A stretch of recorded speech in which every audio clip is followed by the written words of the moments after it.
Hey guys, and welcome back to the channel. This is Zamahlamini UX, and I just want to first preface and start off by saying thank you so fucking much for watching the first video.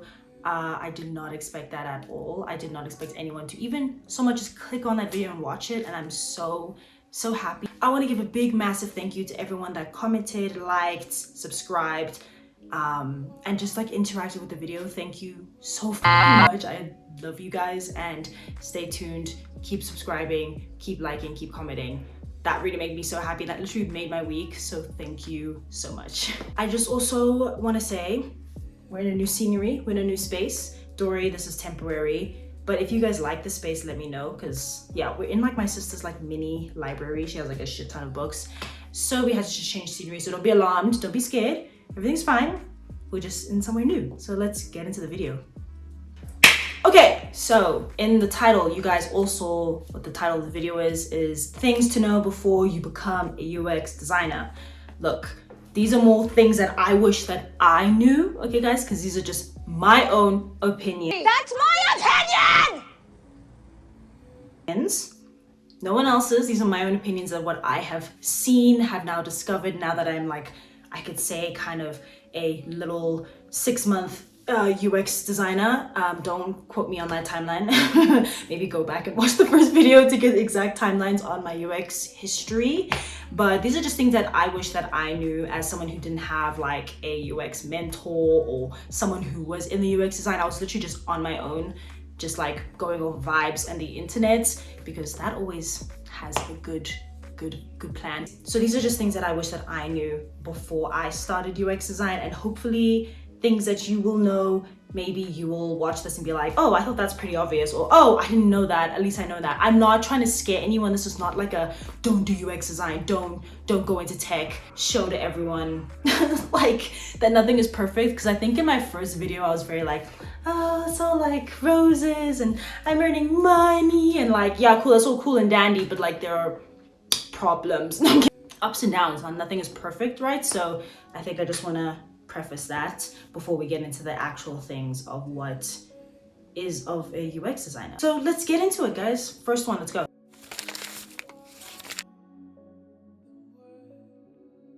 Okay, so the first one is you don't need a university, a boot camp, or anything really education-wise to get into university to become a UX designer.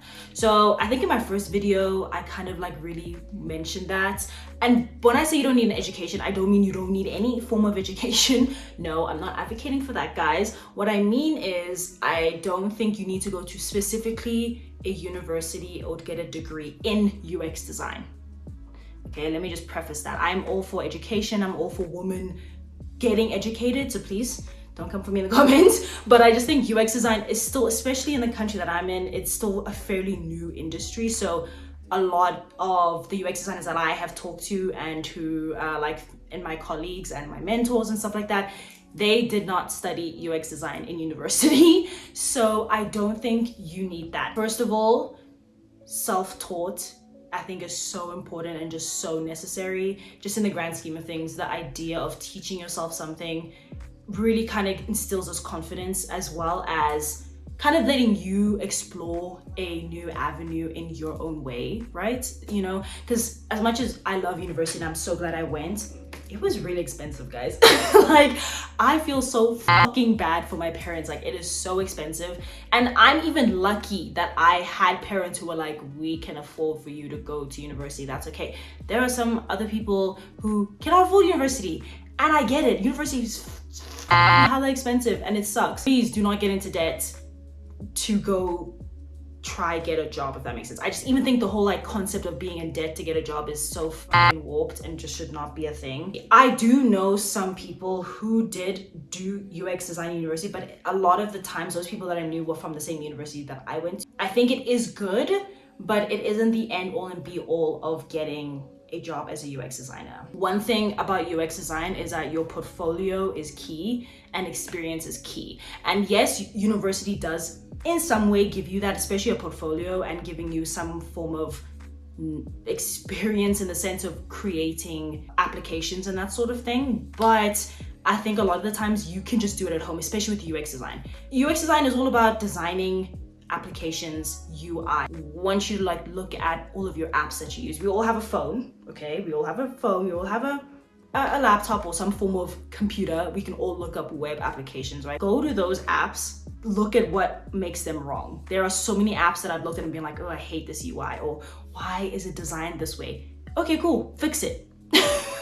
Just fix it. Just go on Figma and recreate it in a way that you want to see it be recreated. And there, you already have one case study on your portfolio or on your as your experience. Yes, a lot of companies do want like real world experience, but sometimes if you have a really good case study and like you really plan that shit out, you can have it. One downside that I could say about going to university for UX design or even just any creative passion that you have, I hate to say it, but studying in-depth detail of like your creative passion can really put your passion in the dumpster fire. Like this is creativity. This is you and your little passion baby and like all the things that you're so passionate about, this creative like subject that you're in. That's university. It just like fucking throws it across the room and just dumps it, because I think the pressure to do well, the pressure of marks, the pressure from your parents because like they're paying so much fucking money, it just like creates this bubble of fear and this bubble of like stress, which I think is not good for any creative. I can attest to this. As I said in my other video, which you guys should go check out, how I studied game design in university, and I loved it, but it also put this unnecessary kind of like hardship. I ended up like burnt out after the second year, like completely burnt out. Third year was supposed to be like my little passion baby, because that's when we were kind of led to do our own thing and really be a creative outburst. But I just was so burnt out. I had no like energy. I had no passion for it anymore. It was literally in the dumpster fire. I literally had to like crawl myself out of that hole of no passion, and it really sucked. So I think if you are a creative and you go to university for it, please let me know if you also felt the same way of like hating it. At some point you absolutely hated doing what you were doing. It kind of just ruined the whole passion that you had for this creativeness. That's why with UX design, it's like you might think you might like it, you know, in theory, but then once you go to university, you're realizing, I don't think I could do this for the rest of my life. And that's why going to university is not great. I do believe there are some boot camps that you can do that can help, because boot camps are very concentrated, short-term kind of stratosphere bubble thing. I don't think you should be spending an exuberant amount of money on a boot camp that doesn't guarantee you. If they say they can guarantee you a job in a boot camp, I feel like that's a red flag. Nobody can guarantee you a job, especially in this economy, guys. Like you just cannot, nobody can guarantee you a job. So just be wary of that. So number two is opinions. Everyone will have an opinion on what you are doing in terms of your design. I can preface this, or I can say that like I knew this a little bit in hindsight just because of university, not trying to bring it back to university, but university did actually help in this way. So maybe if you still want to do like the university route, but I think this helps for anyone in any degree or like focus that they were doing university. But especially as a creative, like everyone just has an opinion on what you are creating, even though they have no idea what the they're talking about. Whether this person has never done art in their life, they've never done creative. I'm not trying to be a hater, guys, but like Jesus Christ, can we just give me a little bit of breathing room? And especially in an office setting and in a business setting, if you are not the client, please shut the up. Like, shut up. I don't care.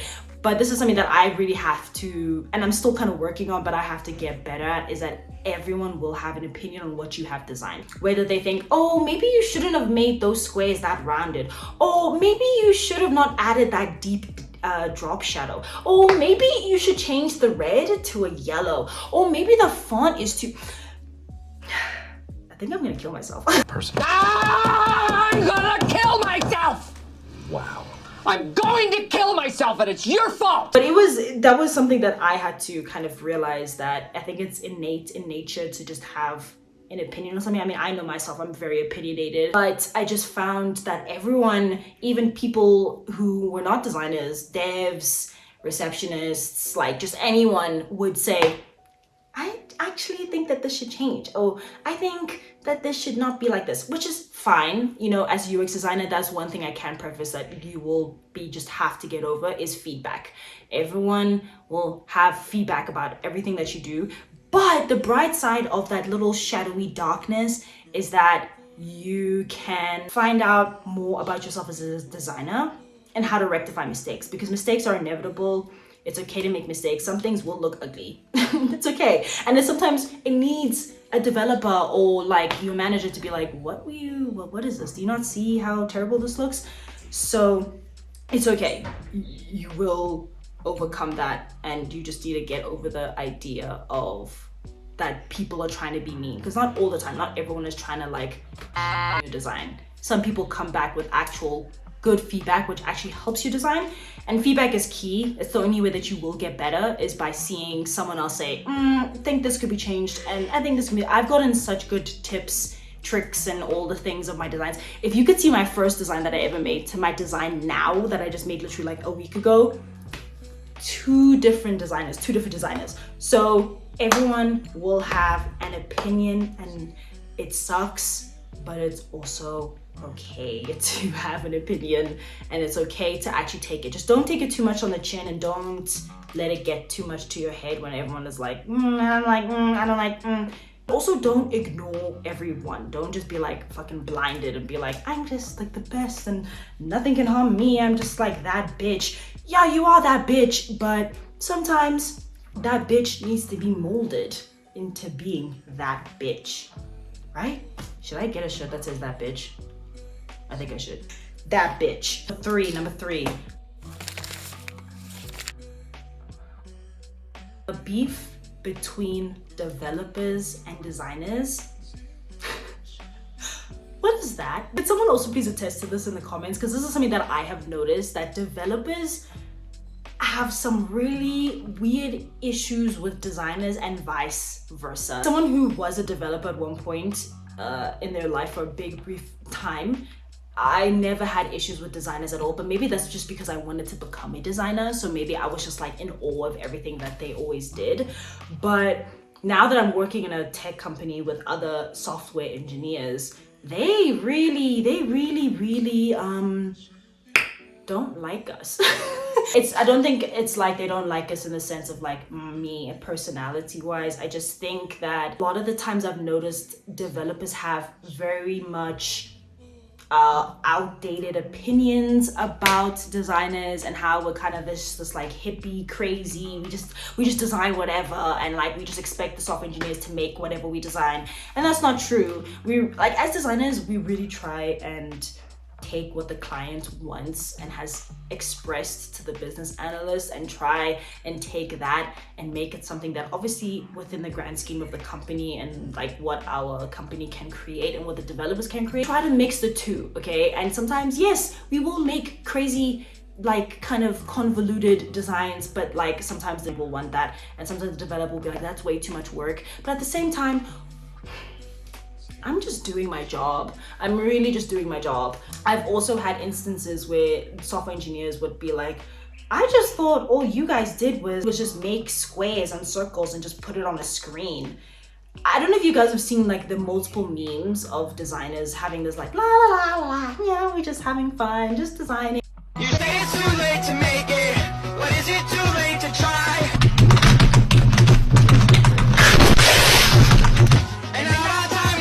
And yes, in theory, that is very true. It is true. I do have fun in my job in the sense that like, I just feel like it comes from a place of like, your guys' job is easy, ours is hard. You guys, I don't know why you're being paid to do that. And it's like, you actually need us. Not trying to be creating like a divisive war between developers and designers, but like, I don't give a fuck. I don't give a fuck. His name was Mike. I think at the end of the day, I've seen many software engineers say that they can do our jobs. Please, I would love to see it. I would love to see, I would go on my hands and knees begging you, someone who isn't a creative, someone who has like creative design as a software engineer, I would love to see you create fucking 20 screens, designing, thinking every which way about accessibility, the user, end to end. Please, I would love to see that and actually make it look nice. I'm making your job easier, really. As a designer, I'm making the developer's job somewhat easier in the sense that you don't have to think about the colors and how much of the drop shadow should I add to this component.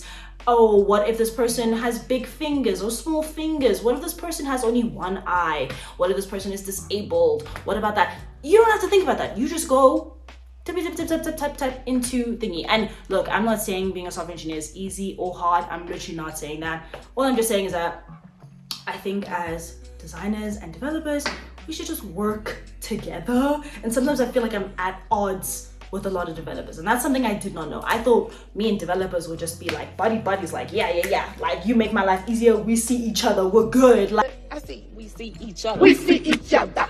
We good. I think you guys would fucking hate our guts, but it's fine, whatever. I've gotten like many comments in my office of like just developers being kind of assholes, yeah, to say the least, and it's really rubbed me the wrong way. And some of my colleagues, I had to literally like part ways with them because you're making these unnecessary comments which actually in turn hurt my feelings, but also don't at the same time because I just do not give a f. It's like I'm still earning money, I'm still getting paid to do a job, so at the end of the day, it's okay.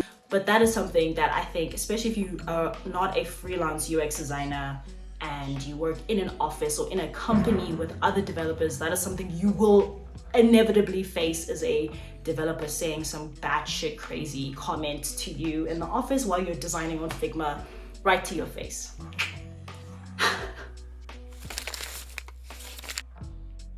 My last and final point is that you will always be learning. This industry called UX design is a very much like, if it was like a rolling hamster, like there's a hamster, UX design is the hamster, and the hamster's just going around on this little Rolodex kind of looking hamster wheel thing. It's always moving forward, there's always new trends. It is never ending. You will always be learning something new and moving forward, which I think is actually a huge pro and something that I personally really like about the UX design. A lot of it isn't set in stone, if that makes sense. There are obviously a few things, and that's more with UX research in my opinion. But in the grand scheme of designing is a very creative human response. So it's always going to be coming up with new things and seeing new things and obviously going with trends. And that's what I really love, because I think with other industries, a lot of the time it's kind of set in stone. This is what it is, there's no moving forward, this is what it is, and like that's the end all be all, which is fine. I'm fine with that. But as someone who has ADHD and who struggles with the concept of standing still and keeping my mind still, finding new things is always so great for me. And I love seeing the new shiny things and being like, oh, how do I do that? Oh, how did they do that? Oh, how did they make that? That really is what gets me going. I think that's what's so great about the UX design industry. Not to leave the last one on a hater note, because I know that's like a big trend amongst us like Gen Z, is to be kind of like big haters. UX design is always moving. It's always moving in a forward direction, and I feel like as a UX designer, it's really important for you to just keep learning, keep finding out new things, and keep making your brain bigger and getting more knowledge, because it will just at the end again make you a much better designer and just would make your portfolio sing and just make it so fucking good. So my senior UX designers are still like, oh, I just learned how to do this, or I learned how to come up with this cool component recently, and they just started adding it. Like, it's never just like one sentence, which I really like. So yeah. Okay guys, so that was literally it. We're at the end of the video, we're done. It was literally just 4 things that I wish someone told me before, and things that I did not see necessarily on the YouTube videos that I watched before I made like the big transition into UX design. I would love to hear from you guys, please. I loved how engaging you guys were in the first video, so please keep it up. I love hearing any of your stories, so let me know in the comments if you guys had anything that like you wish you knew if you are a UX designer, or if there's anything specific that you want to know about UX design in the comments, let me know. Yeah, just keep engaging, telling me your stories. I really fucking love it, and it just gets me going. It's like, yeah, let's talk. I really just love the idea of making like a little community of people who like, we support each other and like we see each other, you know what I mean? Like, I just want to preface, I know I said in the description about my socials, like my extra social medias, guys, I hate Instagram. No, I'm kidding. I don't hate Instagram. It's just like I'm finding it difficult to navigate on there, and I just find YouTube and TikTok to be so much more interesting and so much more easier to be